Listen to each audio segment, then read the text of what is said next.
Matius bab 4 ayat 8 yang mengatakan, referensi yang sama digunakan Dr. Campbell sesuatu yang menarik.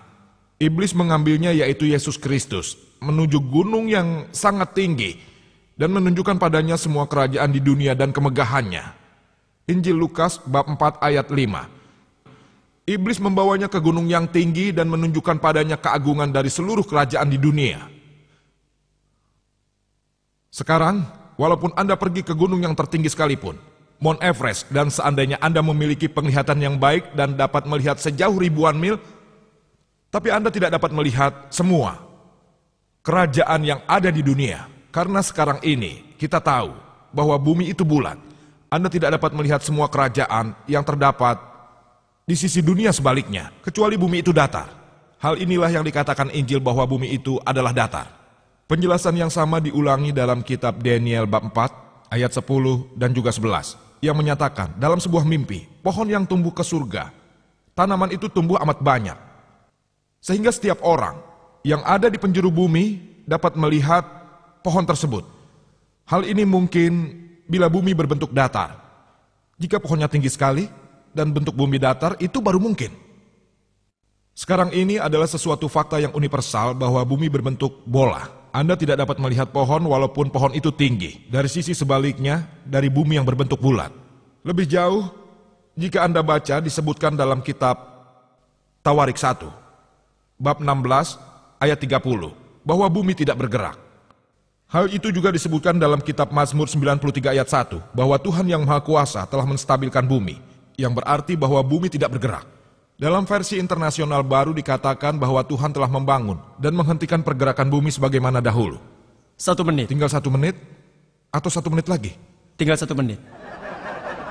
Saya pikir saya disuruh menunggu 1 menit.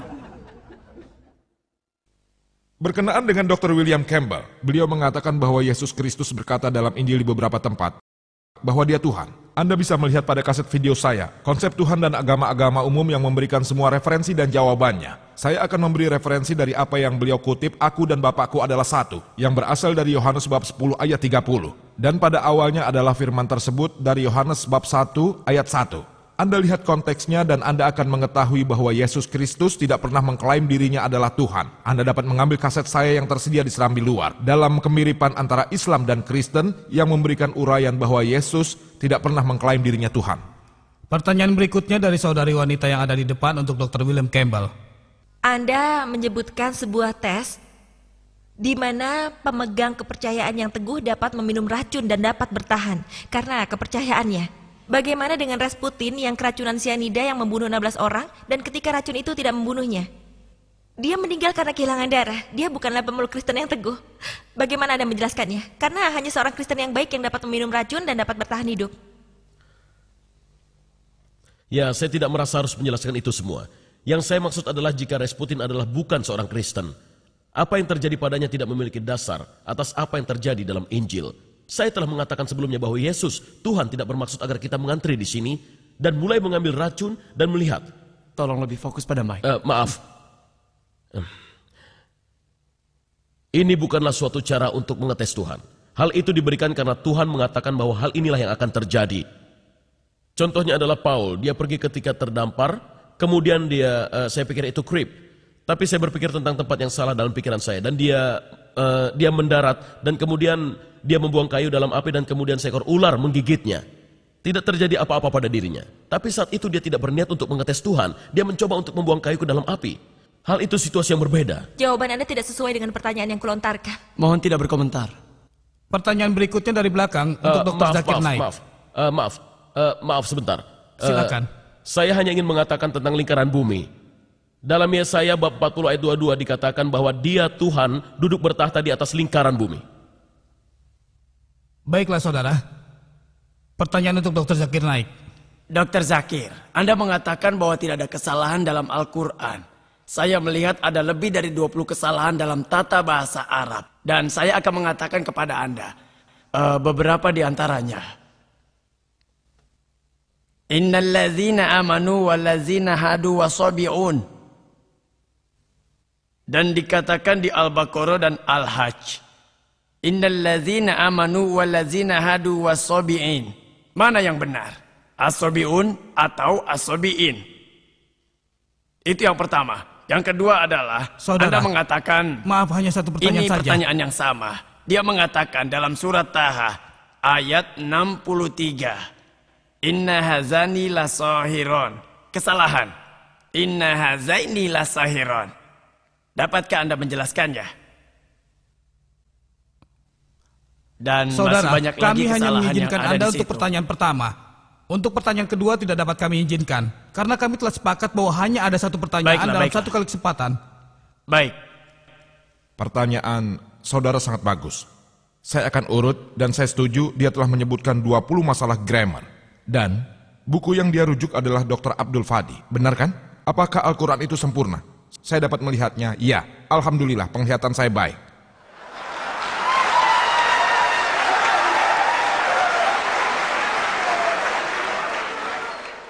Saya akan jawab 20 pertanyaan tersebut secara bersamaan.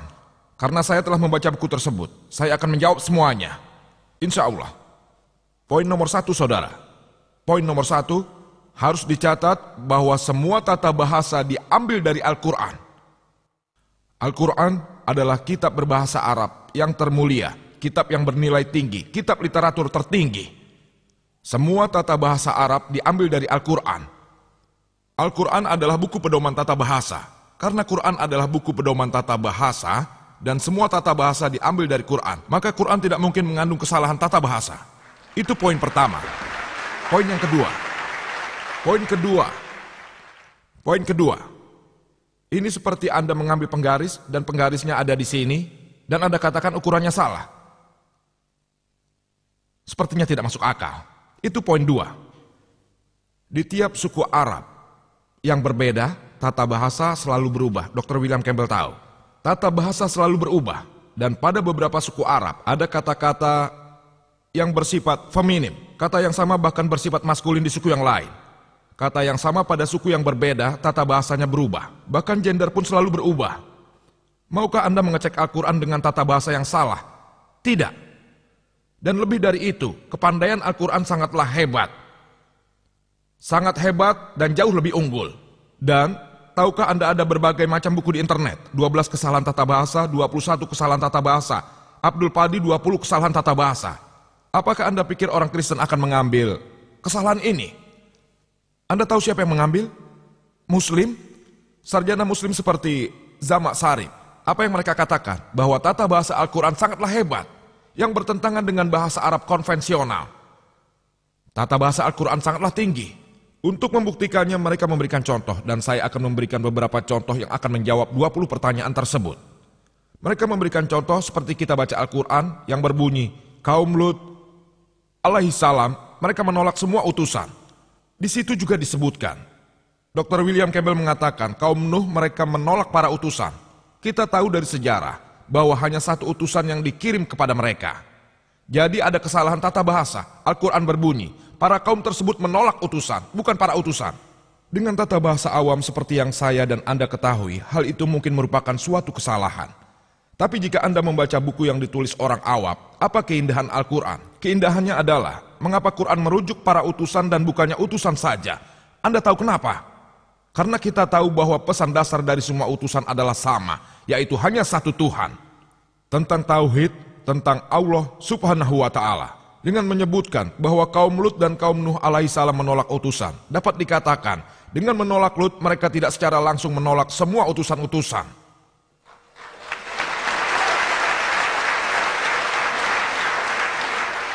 Lihatlah keindahannya. Alhamdulillah.